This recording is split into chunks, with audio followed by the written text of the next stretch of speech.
buenas noches, Dios le bendiga mucho. Estudio en la Universidad Central del Este. Pertenezco a la Escuela de Enfermería. Esta asignatura se llama Proceso de Ayuda Interpersonal en Enfermería. Mi maestra, la licenciada Iris Carti. Mi nombre es Juanny Delgado, matrícula 2017-0434, y voy a estar hablando acerca del capítulo número 1 del libro Método de Estudio y Control de Emocional, esperando que sea de provecho. Bien, importancia del estudio. En primer lugar, ¿qué es estudiar? Estudiar es una actividad. Se define como el acto de leer o examinar un tema con el único objetivo o propósito de aprender. Ahora bien, ¿cuál es la importancia de estudiar? Cada vez que estudiamos adquirimos conocimiento y estos conocimientos se quedan en el intelecto de nosotros. Si por situaciones o procesos de la vida se nos presenta, pudiéramos decir, la desventaja en que perdemos todos nuestros bienes materiales, lo único que quedaría en nosotros sería los conocimientos que hemos adquirido, ya sea por medio de los estudios o a lo largo de nuestra vida. Y solamente con esto pudiéramos decir, subsistir. Por otra parte, ¿cómo aprendemos? Bueno, el ser humano aprende por medio de experiencias. Y cada vez que una persona o un ser humano aprende, pues esto produce en él mismo lo que es modificación de conductas. Es decir, si un ser humano no produce una modificación de conductas respecto a un tema o a un hecho, pues esto significa o da a entender que él mismo no ha aprendido. Motivación y aprendizaje. Es importante saber que en el aprendizaje la motivación juega un papel muy importante. Pero en primer lugar, ¿qué es la motivación? Pues la motivación se define como la capacidad que tiene una persona de enviar y direccionar su energía física, intelectual y emocional hacia un punto, ya sea un punto negativo o hacia un punto positivo, poniendo esto a ambos extremos. Es importante saber que cada motivación tiene sus factores. Existen 3 factores básicos en la motivación, que son el deseo, que viene siendo el propio sentir de la persona para realizar algo, el poder, que se refiere entonces a la fuerza, y también el deber, que viene siendo ya la responsabilidad en sí misma para realizar algo.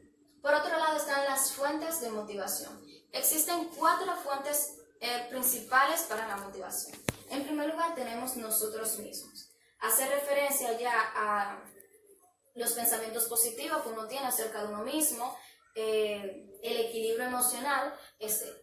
Por otro lado, también tenemos lo que son los amigos, familiares y colegas, los cuales juegan un papel muy importante en lo que es la motivación. Tenemos también lo que es el mentón emocional, ya sea ficticio o real, y por último tenemos lo que es el propio entorno, que hace referencia ya al ambiente o el lugar donde estudiamos.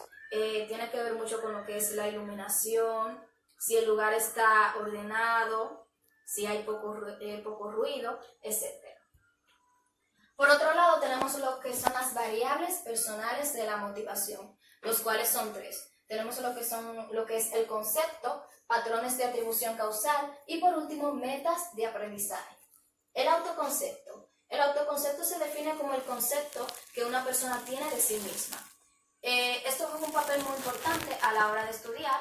Si una persona tiene un concepto mal acerca de sí mismo, pues no se va a desenvolver o no va a tener buen rendimiento. Si por el contrario tiene un buen concepto acerca de sí mismo, pues va a dar frutos. Por otro lado tenemos lo que son los patrones de atribución causal. En palabras simples, toda acción trae una reacción. Hace referencia a que los hechos o las acciones que estoy haciendo ahora pues definen mi futuro. Un ejemplo, si yo estoy estudiando en una carrera, pues mi futuro, o yo estoy direccionando, ¿verdad que sí?, a terminar esa carrera y hacerme profesional. Y por último tenemos lo que son las metas de aprendizaje. Hace referencia a la evaluación que una persona hace de la manera en que aprende y estudia. Y hoy en día eso se conoce como aprender a aprender. Estado de ánimo para estudiar. Dentro de ellos tenemos lo que es poner interés en las explicaciones que da el profesor o el maestro acerca de un tema. También debemos de enamorarnos de los estudios, así como nos enamoramos de la vida o nos enamoramos de nosotros mismos, muy importante. También debemos de estudiar para alcanzar metas y completar la vida intelectual. También Es importante realizar cada una de nuestras tareas con entusiasmo y por último, pero no menos importante, debemos de recordar que siempre que estudiamos y adquirimos conocimiento, pues esto nos hace prominente y culto. Tenemos también lo que son las condiciones para el estudio. Dentro de ellos tenemos lo que es la lectura dimensional, que hace referencia a una lectura profunda. Tenemos también el espacio un espacio de concentración adecuada.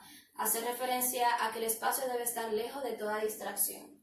También debemos de acondicionar nuestra mente, tener mente e ideas positivas a la hora de estudiar. Y por último, debemos de tener la capacidad para poder resistir la tentación de postergar los estudios. Por otro lado, tenemos lo que son las barreras al estudiar, que como su nombre lo indica, son el conjunto de obstáculos que no permiten el buen aprendizaje a la hora de estudiar. Dentro de ellos tenemos lo que es la falta de mesa. La falta de mesa hace referencia a la falta de un material físico a la hora de estudiar. Un ejemplo, si yo quiero estudiar acerca de cómo tomar los signos vitales, pues no solamente es suficiente la teoría, sino que es imprescindible también tener lo que son los instrumentos para tomar los signos vitales, que en este caso entonces sería la mesa. También tenemos lo que es el gradiente excesivo. El gradiente excesivo hace referencia a que al acercamiento de algo hacia un punto, pero de manera gradual y cada paso o nivel es fundamental a la hora del aprendizaje. Por último, tenemos lo que es la palabra malentendida.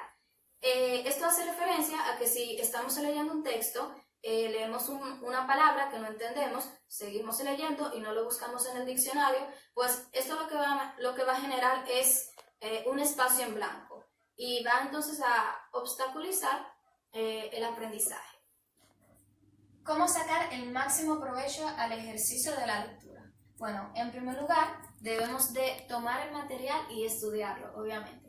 Por otro lado, debemos también de percibirlo, analizarlo e interpretarlo. Y por último, postlectura. La postlectura hace referencia a que el estudiante puede parafrasear acerca de lo que aprendió. Es decir, puede decir con sus propias palabras acerca de lo que aprendió.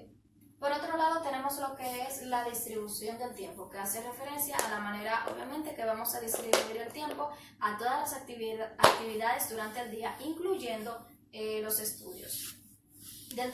Por lo general, la distribución del tiempo de una persona se basa en trabajo, compromisos familiares y sociales, estudios, tanto en el aula como en la clase, como en la casa, y por último la recreación. Y nunca olvidando a Dios y poniéndolo en el primer lugar. Por otro lado, tenemos lo que es la organización del tiempo, que hace referencia a las programaciones o al programa y al horario que hace la persona con relación a su tiempo. Es importante incluir, obviamente, el estudio. A los estudios, por lo general, se le dedica un periodo de 30 minutos. Y es importante que después de cada periodo se descanse y se relaje durante 10 minutos. Es importante lo que es el descanso, ya que esto favorece entonces a un mayor aprendizaje. La memoria en el proceso de aprendizaje. Esto se hace fundamental, ya que en la memoria es que se almacenan todos los conocimientos adquiridos. Bien. Para esto es fundamental lo que es la comprensión. Si comprendo un texto, pues es más fácil entonces memorizar un tema. Seguido de esto va lo que es la asociación del tema con alguna situación, con algo que estoy viviendo, con algo que me rodea, es importante. Y también la asociación del tema con conocimientos viejos que tenga, muy importante. Si esto es cumplido, pues entonces es más fácil memorizar un tema. También tenemos lo que es la respiración y la memoria. Es importante realizar ejercicios de respiración durante el día y también sobre todo durante el estudio, ya que el cerebro recibe lo que es el 25% del oxígeno que ingresa a nuestro cuerpo. Por otro lado, tenemos lo que es la alimentación y la memoria. Los alimentos que ingerimos es fundamental para nuestro cerebro, ya que hay algunos que contribuyen o no al mismo. Dentro de los alimentos que son buenos o son beneficiosos para el cerebro está lo que es está lo que es el pescado, el huevo, también está lo que es la carne, frutos secos, manzana, entre otros.